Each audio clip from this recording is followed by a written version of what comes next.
Hello friends, welcome to education boot. उम्मीद करता हूं आप सब अच्छे होंगे।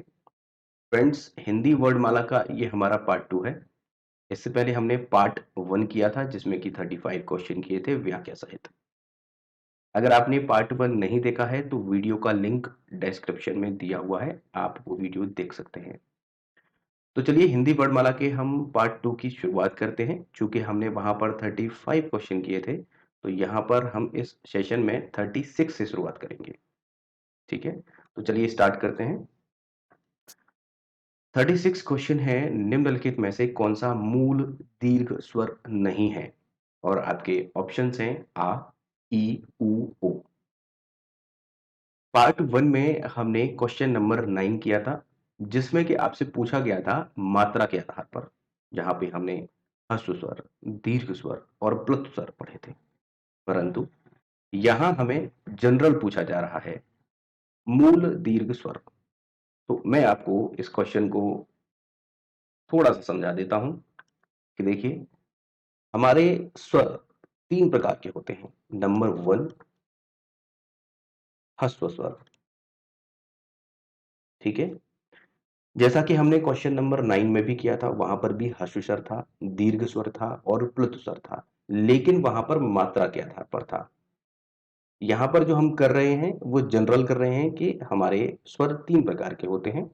ह्रस्व स्वर वो स्वर होते हैं जिनकी उत्पत्ति दूसरे स्वरों से मिलकर नहीं होती, जो स्वतंत्र होते हैं। स्वतंत्र स्वर, जैसे एग्जांपल्स आ, छोटा आ, छोटी ई, ऊ और री। यही सेम ह्रस्व स्वर हमने मात्रा के आधार पर भी पढ़े थे, जहां पर एक मात्रा होती थी। इनमें भी एक मात्रा ही है, सेम एग्जांपल है। यानी ह्रस्व स्वर मात्रा के आधार पर हो या जनरल, दोनों में एग्जांपल हमारे सेम है। सेकंड नंबर पे बात करते हैं दीर्घ स्वर।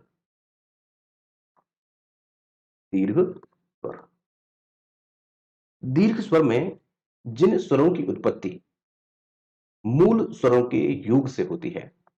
मूल स्वर कौन से हैं? इनको जब हम पढ़ के आए हैं, अ, ई, उ, री, ये मूल स्वर हैं। यहां पर अगर मैं कहूं तो ह्रस्व स्वर को ही हम मूल स्वर भी कहते हैं। ये मूल स्वर है और इन्हीं की सहायता से जब दूसरे स्वर बने तो हम उनको दीर्घ स्वर कहते हैं। यानी इनकी उत्पत्ति स्वतंत्र नहीं होती। ये किसकी सहायता से बनते हैं? मूल स्वर की सहायता से। तो एग्जांपल्स इनके क्या क्या हैं? जैसे बड़ा आ। अब ये बड़ा आ कैसे बना? देखिए, छोटा आ और छोटा आ ये मिला तब जाकर के बड़ा आ बना।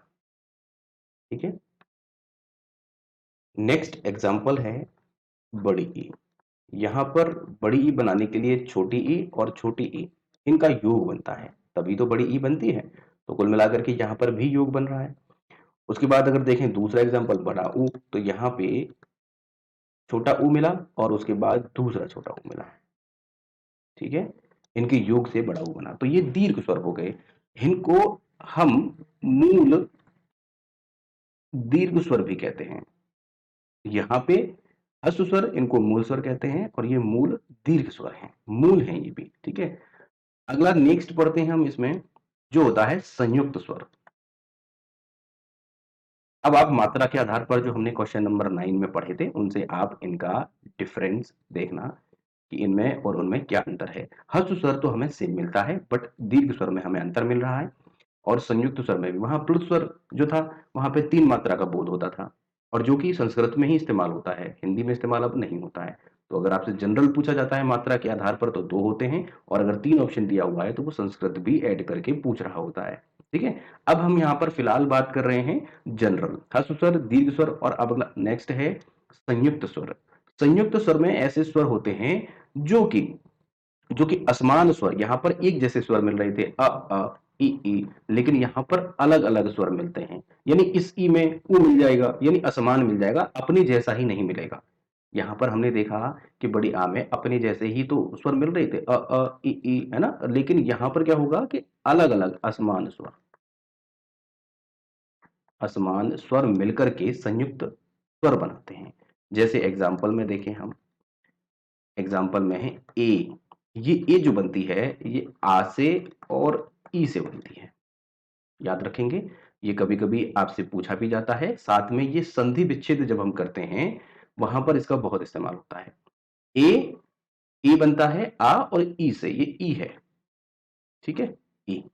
और देखें हम बड़ी ए, तो बड़ी ए बनती है आ से और ए से। याद रखेंगे, बड़ी ए बनती है आ से और ए से, ठीक है? नेक्स्ट और देखें ओ। ओ किससे बनता है? आ से और ऊ से। अब आप देखिए यहाँ पे जो स्वर मिल रहे हैं वो अलग-अलग मिल रहे हैं। एक जैसा नहीं मिल रहा है, यहाँ पे एक जैसा मिल रहा था। और बड़े ओ की बात करें तो यहाँ पे आ मिलता है और ओ मिलता है। ये मिलकर के यहाँ पर ओ बनाते हैं, ठीक है? ये बात आपको बिल्कुल समझ में आ गई होगी कि ह्रस्व स्वर स्वतंत्र होते हैं, जिनको मूल स्वर भी कहते हैं, ठीक है? और दीर्घ स्वर ये स्वतंत्र नहीं होते, ये मूल स्वर की सहायता से ही बनते हैं, ठीक है? तो इनको हम मूल दीर्घ स्वर भी कहते हैं। संयुक्त स्वर भी आपको समझ में आ गया। ये असमान स्वरों की सहायता से बनते हैं। जैसे ए अगर हमें बनाना है, तो आ और ई मिलकर के हमारा ए बनेगा। और बड़ा ए बनाना है तो आ और ए मिलकर के बड़ा ए बनेगा, ठीक है? ये बात आपको समझ में आ गई होगी। अब यहाँ पर पूछा जा रहा है, मूल दीर्घ स्वर नहीं है। नहीं के नीचे अंडरलाइन कर लेंगे। मूल दीर्घ स्वर, तो हमने देखा कि मूल दीर्घ स्वर कौन सा है हमारा? आ है, ई है, ऊ है। अब आप ऑप्शन में यहाँ पर टिक करिएगा। आ है, ई है और ऊ है। यहाँ ओ जो है, वो क्या है? संयुक्त स्वर है। तो हमारा राइट आंसर ओ हो जाएगा यहाँ पे, ठीक है? ओ हो जाएगा। ये देखिए ओ यहाँ पर राइट आंसर है। अब हम नेक्स्ट क्वेश्चन करते हैं। निम्न में दीर्घ स्वर है। ऑप्शंस हैं ई, ए। अब आपको बताना है दीर्घ स्वर कौन सा है। आपको पता होगा, हमने जस्ट अभी पढ़ा है, आपने बहुत अच्छे से समझा है। ई ये एक ह्रस्व स्वर है, जबकि ए ये एक संयुक्त स्वर है और ये भी संयुक्त है। तो राइट आंसर हमारा क्या हो जाएगा? ऑप्शन बी, ई। ये ई और ई से मिलकर के बनता है, यानी दोनों छोटी ई से मिलकर बनता है। नेक्स्ट क्वेश्चन करते हैं। निम्न में दीर्घ स्वर कौन सा है? दीर्घ स्वर आपको बताना है। ऑप्शंस हैं आ, ओ, ए। दीर्घ स्वर आपको बताना है। सोच लिया आपने? यहाँ पे सिंपली हमें पता चल रहा है ए ये दोनों संयुक्त हैं, ये भी संयुक्त है चूंकि हमने ओ पढ़ा था। अ और ऊ से बनता है। ए किससे बनता है? अ और ई से बनता है। और बड़ी ए किससे बनती है? अ और ए से बनती है। तो ये संयुक्त हो गए, जबकि ये दीर्घ हो गया, ये दोनों से बनता है। तो राइट आंसर हमारा ऑप्शन ए हो जाएगा। अब हम नेक्स्ट क्वेश्चन करते हैं। निम्नलिखित में से कौन सा संयुक्त स्वर है? आपने पढ़ लिया बहुत अच्छे से, अब आप बता सकते हैं। ऑप्शन हैं आपके सामने, बताइएगा। संयुक्त स्वर आपको बताने हैं। यहां पर अगर आप देखें तो री ये ह्रस्व स्वर है, ठीक है? ये दोनों तो संयुक्त हैं लेकिन ये ह्रस्व स्वर है। यहाँ पे आप देखें ये दोनों संयुक्त हैं लेकिन ये एक ह्रस्व स्वर है। यहाँ पे आप अगर देखें तो ये दोनों संयुक्त स्वर हैं, जबकि ये आपका दीर्घ स्वर है, ठीक है? और यहाँ पे आप सभी को देख रहे हैं, ए हो, ओ हो, सभी यहाँ पर क्या है? संयुक्त स्वर हैं। तो हमारा ये वाला कॉलम बिल्कुल सही हो जाएगा, ठीक है? आप अपनी तरफ से सोच के भी आंसर कर सकते हैं। सिंपली आप अपनी सुविधा अनुसार वीडियो को पॉज करिएगा, मंथन करिएगा कि कौन सा आंसर आपको सही लग रहा है। उसके बाद फिर मेरा जवाब सुन करके तब आप उसका मिलान करिएगा, ठीक है? चलिए नेक्स्ट क्वेश्चन करते हैं। निम्नलिखित में कौन सा वर्ड उच्चारण की दृष्टि से दंत्य नहीं है? अब यहाँ पे दंत्य की बात हो रही है। तो जैसा कि मैंने लास्ट पार्ट 1 में भी आपको समझाया था कि कंठ वर्ड कौन सा होता है ना? उसके बाद आपको तालु का बताया था, फिर मूर्धा वाले, ये सब मैंने आपको प्रॉपर तरीके से समझाए थे, ठीक है? हालांकि मैं दोबारा से आपको रिकॉल करा दूंगा, पहले आप इसका आंसर करिएगा। ऑप्शन है त, न, द, ट। सोचिए और इसका जवाब दीजिए। अगर आपने पार्ट 1 देखा है तो बिल्कुल आप इसका आंसर कर सकते हैं। चलिए मैं इसका आंसर बता देता हूं। यहाँ पे हमारे दंत्य जो व्यंजन होते हैं वो त, थ, यानी त वर्ग हमारा होता है। तो त वर्ग में कौन सा है? त, थ, द, ध, न, ल और स। यहाँ पे अगर आप शुरुआत में देखें तो ये 5 होते हैं और 5 के बाद मैंने आपको बताया था कि सीरीज में वहां से य र ल जुड़ता है और उसके बाद श और फिर श जुड़ता है, तो ये श जुड़ रहा है, तो ये लास्ट में, तो हमारा राइट आंसर क्या हो गया, ट इसका राइट आंसर हो गया। आप यहाँ पे चेक कर सकते हैं। दंत, अब आपको यही तो बताना था, नहीं है, तो ये तीनों क्या हो गए हमारे, ये तीनों दंत हो गए। चलिए नेक्स्ट क्वेश्चन करते हैं। नेक्स्ट है निम्न में दंत्य ध्वनि है। मुझे लग रहा है कि आपको ये सब चीजें फिर से बतानी पड़ेंगी क्योंकि हमने वो पार्ट 1 में किया था। चलो मैं एक बार इसको बता देता हूं। यहाँ पे पहले ऑप्शन देख लीजिए, ये ख, च, ल और फ। देखिए हमने वहां पर कंठ कंठ ध्वनियां पढ़ी थी जिसमें कि क वर्ग आता है, क, ख, ग, घ, ड़, ये आता है। उसके बाद हमने तालु पढ़ा था, तालु में हमने च वर्ग पढ़ा था, च, छ, ज, झ और अन्य, ये पढ़ा था। इसके बाद तालु के बाद हमने मूर्धा पढ़ा था, मूर्धा में टा वर्ग ट, ठ, ड, ढ़ और अण, ये पढ़ा था।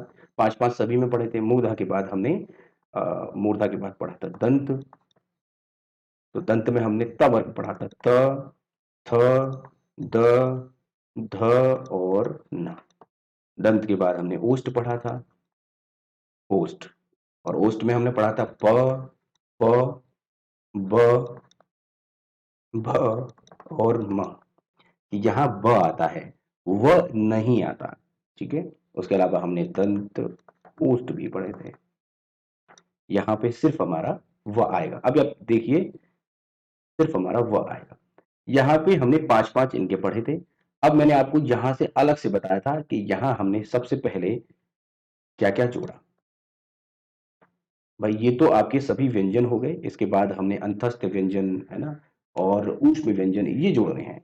तो यहाँ से हम शुरुआत करते हैं तालु से, तो यहाँ पे हम जोड़ देंगे य, यहाँ पे जोड़ देंगे र, और यहाँ पे जोड़ देंगे ल, और नीचे इसको छोड़ेंगे, यहाँ पर वह हमने जोड़ दिया, ठीक है। यहाँ पे कुछ भी जोड़ा नहीं जाएगा, याद रखेंगे, ऊष्ट में हमारा कुछ भी नहीं आता है। अब हम नेक्स्ट और जोड़ते हैं ऊष्म व्यंजन, तो य के बाद फिर आता है श, और फिर ये वाला श, और फिर ये वाला श, श श और उसके बाद ह। यहाँ पे ह जोड़ेंगे, ऊपर जाएंगे, यहाँ पर हमने क्या किया था, यहाँ गैप कर दिया था, नीचे आ गए थे, यहाँ से ऊपर जाएंगे। साथ में विसर्ग, और विसर्ग आप जानते हैं छोटी अंग और बड़ी अंग, ये हमने वहां पर सीखे थे पार्ट 1 में, ठीक है। तो यहाँ पर जो पूछा जा रहा है आपसे कि दंत्य ध्वनि कौन सी है, तो दंत कौन सी वाली है, त वर्ग वाली। तो त में कौन कौन सा आ रहा है, उसके बाद आपको यहां से ये निकाल लेना है। तो त देखिए, त में कौन सा है, त, थ, ध, द, न, उसके बाद ल और श, तो ल हमारा यहाँ पर मिल रहा है, ये बिल्कुल हमारा राइट आंसर हो गया, ठीक है। चलिए यहाँ पर कौन सा आंसर हो गया हमारा, ल बिल्कुल सही आंसर हो गया। चलिए नेक्स्ट क्वेश्चन करते हैं। प, फ, ब, भ, म व्यंजन होते हैं, ऑप्शन है दंत, ओष्ठ, तालव्य, कंठ। बिल्कुल आसानी से आप जवाब दे सकते हैं, आपने ये कई बार पढ़ लिया।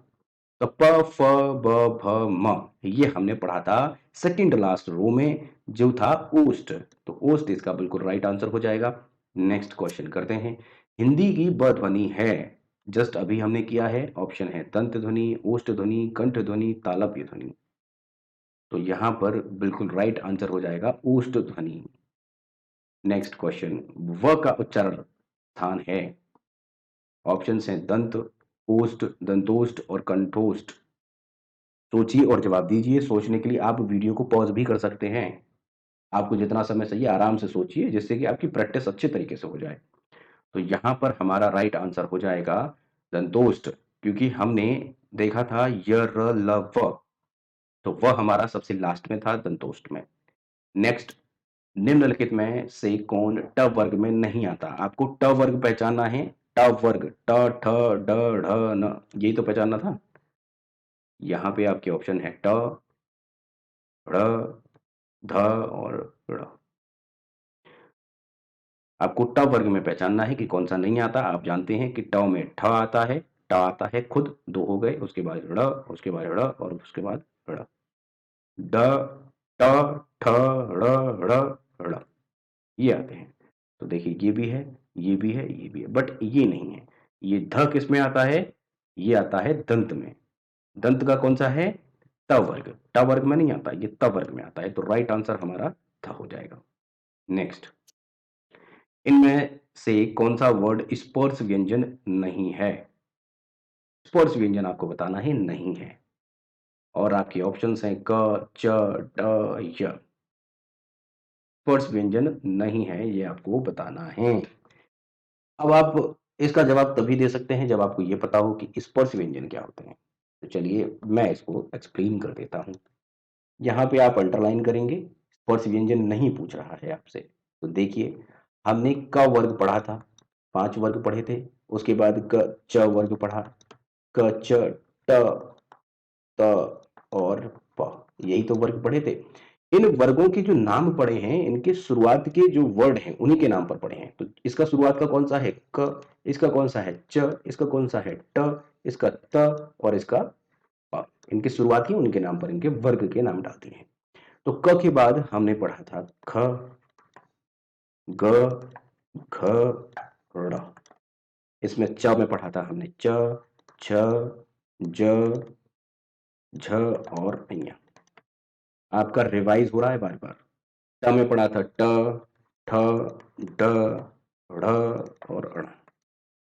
त में पढ़ा था त, थ, द, थ और न। और प में पढ़ा था प, प, भ, भ और म। अगर आप देखें कि हमने लास्ट में अंतस्थ व्यंजन जोड़े थे और ऊष्म व्यंजन जोड़े थे। यहाँ पर अंतस्थ व्यंजन और ऊष्म व्यंजन हम नहीं जोड़ रहे हैं। सिंपली मैं आपको कहूँ कि स्पर्श व्यंजन सिर्फ वो व्यंजन होते हैं जो हमारे वर्ग में आते हैं। पांचों वर्ग हमारे स्पर्श व्यंजन होते हैं। सभी। अगर आपसे पूछ लिया जाए कि स्पर्श व्यंजन के वर्ग कितने होते हैं तो आप कहेंगे 5 और स्पर्श व्यंजन कितने होते हैं तो 5-5 सभी में है, 25 हमारे स्पर्श व्यंजन होते हैं। अगर हमने लास्ट में जो बाद में सब जोड़े थे अंतस्थ व्यंजन हो, ऊष्म व्यंजन हो, ये सब हमारे स्पर्श व्यंजन नहीं होते। सिर्फ हमारे यही स्पर्श व्यंजन होते हैं। अगर आपसे इनमें से किसी का भी नाम दे करके पूछा जाए कि इनमें से स्पर्श व्यंजन कौन-सा है तो वही होगा। बाद में हमने अंतस्थ व्यंजन, ऊष्म व्यंजन और बाकी के व्यंजन अयुग्म भी होते हैं और देखें तो आप संयुक्त व्यंजन भी होते हैं। अगर वो ऑप्शन में दिए हुए हैं तो वो स्पर्श व्यंजन नहीं होते। वहाँ पे आप तुरंत टिक कर देंगे, वो स्पर्श व्यंजन नहीं होगा। सिर्फ आपके 5 वर्गों के 5 वर्ड यही स्पर्श व्यंजन होते हैं। अब आप यहाँ पर देख सकते हैं। फर्स्ट में देखें तो क वर्ग का आ रहा है, च वर्ग का भी आ रहा है और ट वर्ग का भी आ रहा है। लेकिन ये एक अंतस्थ व्यंजन है तो हमारा राइट आंसर यहाँ पर य यानी ऑप्शन डी हो जाएगा। स्पर्श व्यंजन आपको समझ में आ गया, बहुत ही ईजी है, आप इसको ऑलरेडी कर चुके हैं। बस आपको ये समझना था कि स्पर्श व्यंजन जो हम पढ़ चुके हैं, पांचों वर्ग वही होते हैं। तो यहाँ पर राइट आंसर यह हो जाएगा। अब हम नेक्स्ट क्वेश्चन पे चलते हैं। निम्न में अंतस्थ व्यंजन कौन सा है? कई बार हमने डिस्कस कर लिया इस बारे में। ऑप्शन है ड, य, स और ट। कई बार डिस्कस कर लिया, बहुत आसानी से आप इसका जवाब दे सकते हैं। अंतस्थ व्यंजन हमारे 4 होते हैं, य, र, ल, व। यहाँ पे हमें हमें यहाँ पर मिल रहा है, जबकि ये सभी क्या है? हमारे स्पर्श व्यंजन है। यहाँ पे हम य टिक करेंगे और आगे बढ़ेंगे। ऊष्म व्यंजन कौन सा है? ऊष्म व्यंजन, इसको भी हमने कई बार आपको बता दिया है, ये भी आपके दिमाग में बिल्कुल सेटल हो गया होगा। ह, ल, म और ज। सोचिए और जवाब दीजिए। सोचने के लिए आप वीडियो पॉज कर सकते हैं, मैं बार बार बोल चुका हूं। तो यहां पे इसका राइट आंसर हो जाएगा ऑप्शन ए, ह। क्योंकि हमने बताया श, श, श और ह ये हमारे ऊष्म व्यंजन होते हैं। नेक्स्ट क्वेश्चन, कौन ऊष्म व्यंजन नहीं है? बता दिया ना मैंने आपको जस्ट अभी। च, श, श और ह ये हमारे ऊष्म होते हैं। तो बाकी जो दे रखा हो वही हमारा क्या है? राइट आंसर है। तो ऑप्शन है आपकी श, श, ग, श। हमने तीनों सा हमने ऊष्म व्यंजन में पढ़े हैं, साथ में हमने हा भी पढ़ा है। तो इसमें राइट आंसर हमारा ग हो जाएगा। नेक्स्ट क्वेश्चन, अंतस्थ और ऊष्म वर्ड कितने हैं? बहुत ही इजी क्वेश्चन है। 6, 8, 9, 7। 6, 8, 9, 7। आप जानते हैं कि अंतस्थ व्यंजन य, र, ल, व 4 होते हैं। ऊष्म व्यंजन श, श, श और ह 4 होते हैं। 4 + 4 आंसर हो जाएगा 8। Next question.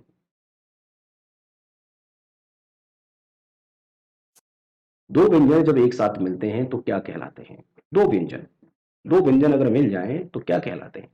ऑप्शन है संयुक्त व्यंजन, अल्प प्राण, अंतस्थ, महाप्राण।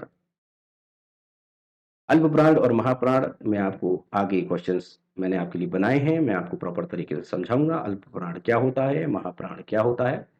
तो आपके ये दो ऑप्शन यहाँ पे एलिमिनेट हो गए। क्योंकि मैं जिस प्रकार पढ़ा रहा हूं तो आप इनको एलिमिनेट कर सकते हैं, मेरा उद्देश्य आपको समझाना है। यहाँ पे आपको दो ऑप्शन मिलते हैं, अंतस्थ और संयुक्त व्यंजन। तो आप जानते हैं कि जब दो वर्डों को मिला देते हैं तो हमारा संयुक्त व्यंजन बनता है। जैसे छ, जैसे त्र, है ना, यही तो बनता है। चलिए नेक्स्ट। छ वर्ड किसकी योग से बनता है? अभी आपसे पूछा गया कि संयुक्त व्यंजन दो वर्डों के मेल से बनता है, लेकिन अब पूछा जा रहा है कि छ जो वर्ड है, छत्र, ज्ञ और ऋषि, यही तो होता है। अब ये वर्ड किसके योग से बनते हैं ये आपको बताना है, और बहुत ही ज्यादा इंपॉर्टेंट क्वेश्चन है ये आपको याद भी रखना होगा, एग्जाम में बार बार पूछा जाता है। ऑप्शंस हैं कश, कच, क, छ और कश। ये क मतलब आधा है, इसमें कोई भी स्वर नहीं है, तभी तो ये आधा है। अगर इसमें यहाँ पे ये हलंत ना लगाएं तब हम इसको का लिखेंगे, मतलब कि क आधा है इसमें और अ भी है, यानी इसमें एक हस्व स्वर भी है। चलिए सोचिए और इसका जवाब दीजिए।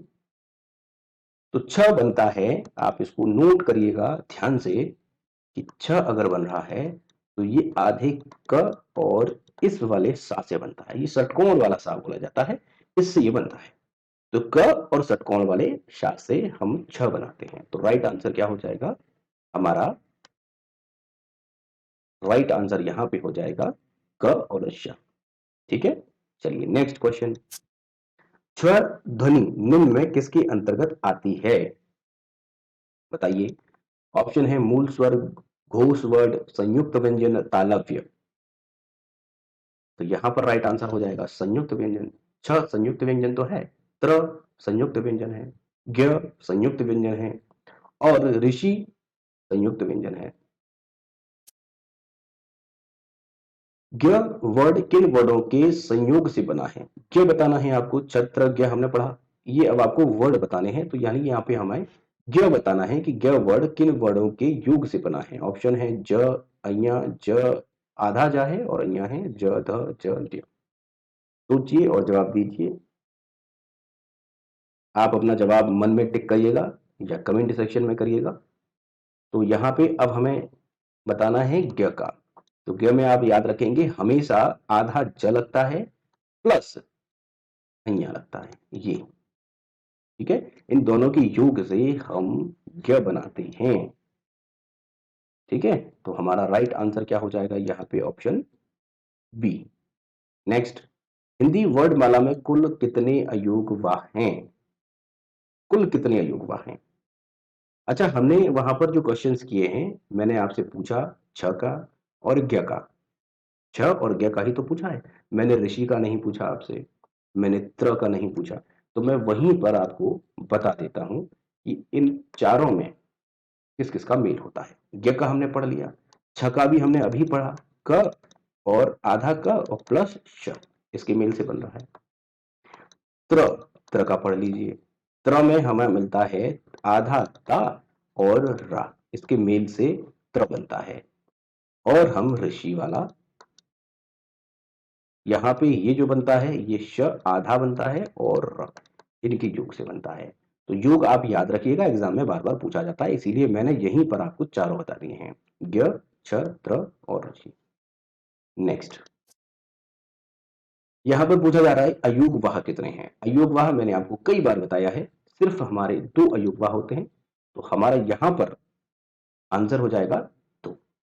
कौन से? छोटी अंग और बड़ी अंग। अब आपको ये बात समझने वाली है कि अयोग वाह का मतलब क्या है। अयोग भाव का मतलब होता है कि जो जिनका योग न हो, जिनका योग न हो और फिर भी वो साथ रहें, उनको हम अयोग वाह कहते हैं। अगर अयोग वाह की एग्जांपल देखें तो ये हमारे अयोग वाह होते हैं दोनों, छोटी अंग और बड़ी अंग। ना तो ये स्वर हैं और ना ही ये व्यंजन हैं, ठीक है। लेकिन इनका इस्तेमाल हमेशा स्वरों की सहायता से होता है और इनका योग ना तो स्वरों से हो रहा और ना ही व्यंजनों से। तो हम इनको ना तो स्वर में काउंट करते हैं, ना ही इनको व्यंजन। इनको हम अलग से पढ़ते हैं, जिसको कहते हैं अयोगवाह। और अयोगवाह ऐसे वर्ड होते हैं जो कि योग तो नहीं होता लेकिन फिर भी साथ रहते हैं। तो वो दो एग्जाम्पल क्या है, छोटी अंग और बड़ी अंग, ठीक है। तो हमारा इसमें राइट आंसर तो आपको पता चल ही गया है, तो इसमें राइट आंसर हो जाएगा। नेक्स्ट क्वेश्चन करते हैं। निम्नलिखित में से नासिक के व्यंजन कौन सा है? नासिक के व्यंजन आपको बताना है श, अ, ग और ज।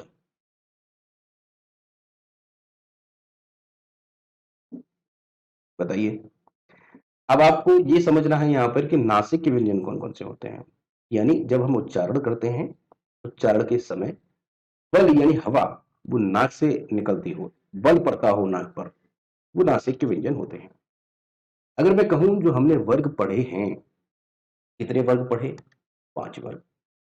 इन पांचों वर्ग का पांचवा वर्ग ये नासिक के होता है। याद रखेंगे इस बात को।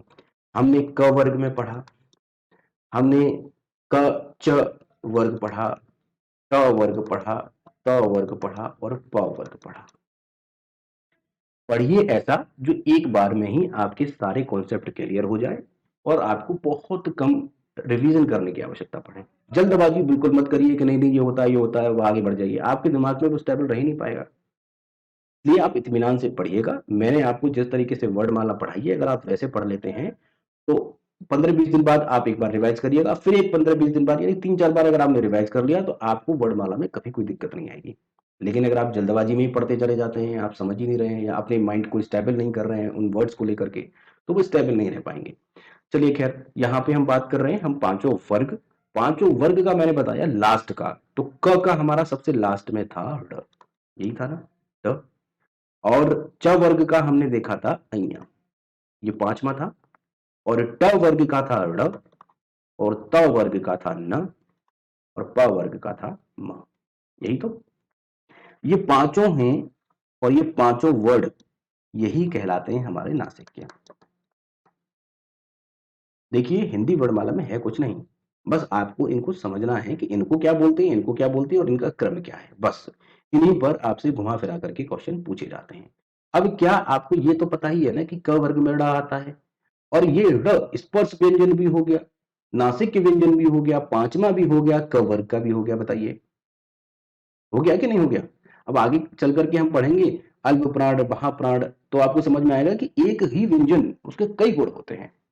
वो स्पर्श भी होता है, वो वर्ग का भी होता है, वो नासिक भी हो सकता है वो या फिर हमारा कोई और भी वर्ड हो सकता है। तो एक के कई गुण आपको देखने को मिलेंगे, यही आपको समझना है बस। नासिक के हमारे कौन से हो गए? पांचवा। तो अब आप इसमें से मिलान कर सकते हैं। तो हमें यहाँ पर कौन कौन सा ऐसा है जो नासिक है, तो यहाँ पर सिर्फ एक ही हमें नासिक मिल रहा है, ये हमारा राइट आंसर हो जाएगा। राइट आंसर बी हो जाएगा। अब हम यहाँ पर नेक्स्ट क्वेश्चन करने जा रहे हैं। निम्न में से कौन सा व्यंजन संघर्षी है? मतलब कि जब हम उस व्यंजन को बोलते हैं तो हमें संघर्ष करना पड़ता है, हमारी आवाज में उत्पन्न होता है संघर्ष, कंपन उत्पन्न होता है, वाइब्रेशन होता है, उसी को हम संघर्षी व्यंजन कहते हैं। ऑप्शन है ह, म, झ और ठ। बहुत ही सिंपल क्वेश्चन आपसे पूछा गया है, तो यहां पर हमारा राइट आंसर हो जाएगा ह। मतलब कि आपसे ऊष्म व्यंजन में भी वही सेम, या तो आपसे ऊष्म कह सकता था या फिर आपसे संघर्षी व्यंजन कह रहा है, ठीक है। या फिर वो आपसे कहता है कि कंपन किस में उत्पन्न होता है, तो श श श अ, इनमें हमारा ह देखिए आप, इसमें संघर्ष उत्पन्न हो रहा है। नेक्स्ट क्वेश्चन, श श श ह कौन से व्यंजन कहलाते हैं? देखिए कितनी बार हमने डिस्कस कर लिया, आपको ये सब चीजें बिल्कुल रट जाएंगी। ऑप्शन प्रकम्पी, स्पर्शी, स्पर्श व्यंजन, ऊष्म, संघर्षी व्यंजन, इसको तो आप बहुत आसानी से कर सकते हैं। यहां पर इसका राइट आंसर हो जाएगा ऊष्म संघर्षी व्यंजन। इन्हीं को हम श श ह श, ये व्यंजन हमारे ऊष्म संघर्षी व्यंजन कहलाते हैं, ठीक है। चलिए नेक्स्ट क्वेश्चन, अघोष वर्ड कौन सा है? अघोष वर्ड आपको बताना है। अघोष वर्ड कौन सा है? ऑप्शन है अ, ज, अ और श। अब अघोष वर्ड तो आप तो तब बताओगे ना जब आपको ये पता हो कि अघोष वर्ड होते कौन से हैं। तो समझिए, अघोष वर्ड वो होते हैं जिनमें घोष यानी जिनमें वाइब्रेशन कंपन उत्पन्न ना हो। जिन वर्गों में या जिन वर्डों में हमारा कंपन उत्पन्न ना हो जब हम उनका उच्चारण करें, वही हमारे अघोष हैं। अघोष, ठीक है, अ लगा हुआ है, उल्टा हो गया, घोष यानी कंपन न उत्पन्न हो। तो अब ऐसे वर्ड होते कौन से हैं? तो जैसा कि हमने क वर्ग पढ़ा, च वर्ग पढ़ा, ट वर्ग पढ़ा, त वर्ग पढ़ा और प वर्ग पढ़ा। ये 5 वर्ग पढ़े थे। इन पांचों का पहला और दूसरा, ठीक है, इन पांचों का पहला वर्ड और दूसरा वर्ड ये हमारे अघोष होते हैं। साथ में प्लस अगर हम लगाएं यानी साथ में च और श और श, ये सभी क्या होते हैं? अघोष होते हैं। च श श। जबकि हमने हम पढ़ा, ह क्या है? वहां पे स्पर्श व्यंजन में भी नहीं पढ़ा हमने, ह को हमने पढ़ा ऊष्म व्यंजन में। और यहां पर हम अघोष की बात कर रहे हैं तो अघोष में हमारा ह नहीं आ रहा है। तो क वर्ग में अगर हम देखें तो क वर्ग में है क पहला और ख दूसरा। यहाँ पर च पहला है और छ दूसरा है। यहाँ पर ट पहला है और ठ दूसरा है। त वर्ग में देखिए त है पहला और थ है और यहाँ प है और ये फ है। यही जो व्यंजन हैं यही अघोष व्यंजन कहलाते हैं। साथ में श श और श यानी तीनों सा हमारे अघोष वर्ड कहलाते हैं। ठीक है, याद रखेंगे 4 हमारे ऊष्म व्यंजन होते हैं। ठीक है, लेकिन अगर अघोष वर्ड आपसे पूछा जाता है तब आप इस श तीनों श को अघोष में शामिल कर लेंगे। तो ये क्या हो गए? श श श, ये अघोष भी हो गए और ऊष्म व्यंजन भी हो गए। ठीक है ना, मैंने बताया कि हर वर्ड की खासियत होती है, उसमें 1 गुण 2 गुण 3 गुण 4 गुण कई भी हो सकते हैं और वही आपको वर्णमाला में समझना है। ठीक है, अब यहाँ पे आप अघोष वर्ड कौन सा है आसानी से टिक कर सकते हैं। आ बिल्कुल नहीं है। ज, अब आप देखिए खुद, ज कहां पे आता है? ह, जैसा कि मैंने बताया ह तो है ही नहीं। स बताइए, यहां पे हम 3 वर्ड अभी पढ़ रहे थे तो श हमारा सही आंसर हो जाएगा। ठीक है, स हमारा यहाँ पे बिल्कुल सही आंसर हो जाएगा। ठीक है, याद रखेंगे, नोट करते चलिएगा इसको। नेक्स्ट क्वेश्चन करते हैं। निम्न में अल्प प्राण व्यंजन कौन सा है? अब आप अल्प प्राण को समझेंगे, ख, ग, घ और ठ। अल्प प्राण क्या होता है? अल्प प्राण आपको समझना है, अल्प प्राण क्या होता है। तो देखिए, इसको आंसर करने से पहले हम इसको थोड़ा सा समझा देते हैं। देखिए, हम जब हम बोलते हैं तो हमारे प्राणों से आवाज आती है। जिसमें दम ज्यादा लगता हो या जिसमें दम कम लगता हो वही अल्प प्राण और महाप्राण है। अल्प प्राण में मतलब कि हमारे प्राणत्व के आधार पर ये 2 प्रकार के बांटे गए हैं, अल्प प्राण और महाप्राण। जब कम लगता हो, जिसमें मुख और वायु इससे हवा निकलती हो, प्राणों का कम इस्तेमाल होता हो, वो अल्प प्राण है। ठीक है, महाप्राण में क्या है? जब ज्यादा ताकत लगती हो, ना प्राणों तक आवाज पहुंचती हो, यानी मुख नाक और तेज हवा एकदम, वो हमारे महाप्राण हैं। तो हमने प्राणत्व के आधार पर इनको 2 भागों में बांटा है। पहला अल्प प्राण, और अल्प प्राण में क्या होता है? हवा निकलती है मुख से और वायु से। यहाँ पे ज्यादा प्रभाव हमें नहीं देखने को मिलता। तो यहाँ पे एग्जाम्पल में अगर आपसे पूछा जाए कि अल्प प्राण होते कौन से हैं, तो प्रत्येक वर्ग का याद रखेंगे, प्रत्येक वर्ग का इसको आप नोट करिएगा, बार बार रिवाइज करिएगा, ये याद तभी रहेगा आपको। पहला, प्रत्येक वर्ग का पहला वर्ड, तीसरा वर्ड, तीसरा वर्ड और उसके बाद पांचवा वर्ड। 1 3 5 ये तीनों क्या है? हमारे अल्प प्राण हैं। याद रहेगा, एक एक गैप है, 1 3 5, ये हो गए हमारे अल्प प्राण। प्लस याद रखेंगे अंतस्थ व्यंजन य र ल और व, ये भी, इनको भी आप जोड़ेंगे, ये अल्प प्राण हैं। तो हमने देखा कि हमारा य र ल व की देखिए क्या क्या खासियत है, अंतस्थ व्यंजन है, अल्प प्राण है ना, और वर्गों की लास्ट में आ रहा है, बिल्कुल 5वां जो वर्ड है उसके लास्ट में य र ल व जुड़ा था। तो इनकी ये खासियत है। दूसरा हम पढ़ रहे हैं इसमें महाप्राण, यानी यहां पर तेज हवा निकलेगी प्लस मुख से और नाक से, है ना, मुख नाक वायु, ये तेज एकदम यहां पर प्रकोप देखने को मिलेगा जब हम इन वर्णों को बोलेंगे। एग्जाम्पल में कौन से हैं महाप्राण में? अब हमें बचा कौन सा यहाँ पर? दूसरा वर्ड बचा, प्रत्येक वर्ग का दूसरा और चौथा, यही तो बचा, पांच ही तो होते हैं, तो एक तीन पांच ये अल्प प्राण में आ गए, तो दो चार किसमें आ गया? महाप्राण में। साथ में ऊष्म व्यंजन, ऊष्म व्यंजन तो भाई महाप्राण तो हो ही गया ना सिंपली। अब आपने देखा ऊष्म व्यंजन की क्या क्या खासियत है, ये महाप्राण भी है, देखा कि नहीं देखा? और हमने देखा कि श श श ये क्या थे? ये आपके वहां पर हर वर्ग में आ रहे थे, हमने 59 क्वेश्चन जब किया था तो वहां पर भी हमने देखा, ठीक है। तो यहाँ पर श श और श और ह, ये हमारा क्या हो जाएगा? ये हमारे महाप्राण हो जाएंगे। अल्प प्राण में हमने देखा कि अल्प प्राण में एक तीन पांच और य र ल व, महाप्राण में हमने श श श ह ये देख रहे हैं, ठीक है। तो कई कई खासियत होती जा रही है इनकी। अब आप इसके आधार पे बताइएगा इसका आंसर क्या होगा।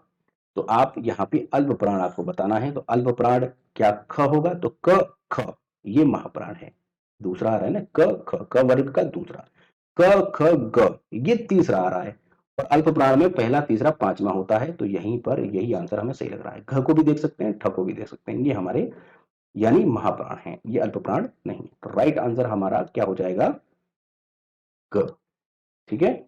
चलिए नेक्स्ट क्वेश्चन, समझ में आ गया ना आपको ये सब? चलिए नेक्स्ट क्वेश्चन करते हैं। अगर आपको कोई कंफ्यूजन हो रहा है, आपको लग रहा है कि ये तो मिक्सअप सा हो गया, तो देखिए मिक्सअप सा इसलिए हो रहा है कि आप इसको पहली बार पढ़ रहे हैं। अगर आप यही वीडियोस दो तीन बार देखिएगा, अगर आपको कोई दिक्कत आ रही है तो गारंटी है मेरी, आपको वर्णमाला को लेकर कभी कोई दिक्कत नहीं आएगी। आप इनको एक दो बार देख लीजिएगा, ठीक है। इनमें से कौन सा व्यंजन अल्प प्राण है? ऑप्शन है ख, थ, च, फ। बहुत आसानी से आप इसका आंसर दे सकते हैं। अल्प प्राण यानी अल्प प्राण कौन सा होता है आप जानते हैं, पहला तीसरा पांचवा और य र ल व, और महाप्राण कौन सा होता है? दूसरा चौथा श श श ह। तो यहाँ पे राइट आंसर हमारा हो जाएगा च, क्योंकि ये कौन सा है? पहला है, च, च वर्ग में आता है, ठीक है। नेक्स्ट, अल्प प्राण ध्वनियों का समूह आपको बताना है। अल्प प्राण और अल्प प्राण कौन सा होता है? पहला तीसरा पांचवा, साथ में य र ल व अंतस्थ व्यंजन भी हमारे अल्प प्राण ध्वनियां होती हैं। ऑप्शन से क ख ग। अब आप ऑप्शन पढ़िएगा, अपने हिसाब से इसका आंसर टिक करिएगा। अल्प प्राण ध्वनियों का समूह आपको बताना है। आप बहुत आसानी से इसको बता सकते हैं, बताइए। राइट आंसर हो जाएगा च, च, ज और अञा। अञा पांचवें नंबर पे आता है, ये तीसरे पे आता है, और ये पहले पे, एक तीन पांच। नेक्स्ट, सभी महाप्राण वर्णों वाला वर्ग है। अभी हमने पढ़ा अल्प प्राण, अब पूछ रहा है क्वेश्चन आपसे महाप्राण का। महाप्राण मैंने आपको बता दिया है, ऑप्शन है आपके सामने। महाप्राण यानी दूसरा या चौथा, या फिर श श श और फिर ह। तो यहां पे इसका राइट आंसर हो जाएगा ख, छ और ठ। चूंकि ये ट वर्ग में आता है, ये दूसरा है ट वर्ग का, और ये च वर्ग में आता है, और ये ख यानी क वर्ग में आता है, ये भी दूसरा है। राइट आंसर हो गया। नेक्स्ट, निम्न में से महाप्राण व्यंजन है। महाप्राण व्यंजन आपको बताना है, option A B C D, बताइए।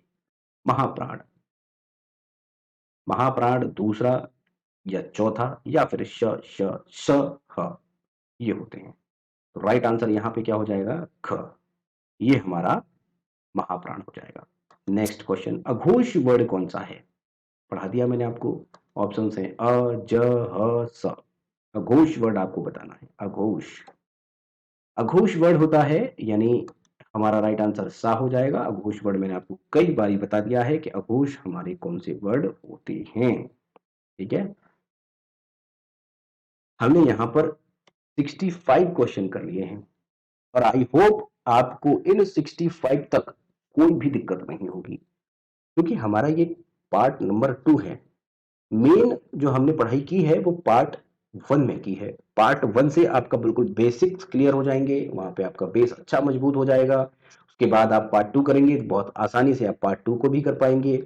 आप इनको एक दो बार अच्छे से देखिएगा, मेरी गारंटी है कि आप वर्णमाला को लेकर के कभी कोई दिक्कत क्रिएट अपने आप को नहीं होने देंगे। ठीक है? और अगर आपका कोई सुझाव है, हालाँकि मुझे कहने की ज़रूरत नहीं है, आप खुद समझदार हैं, अगर कोई सुझाव है तो आप कमेंट सेक्शन में आप अपना सुझाव बता सकते हैं।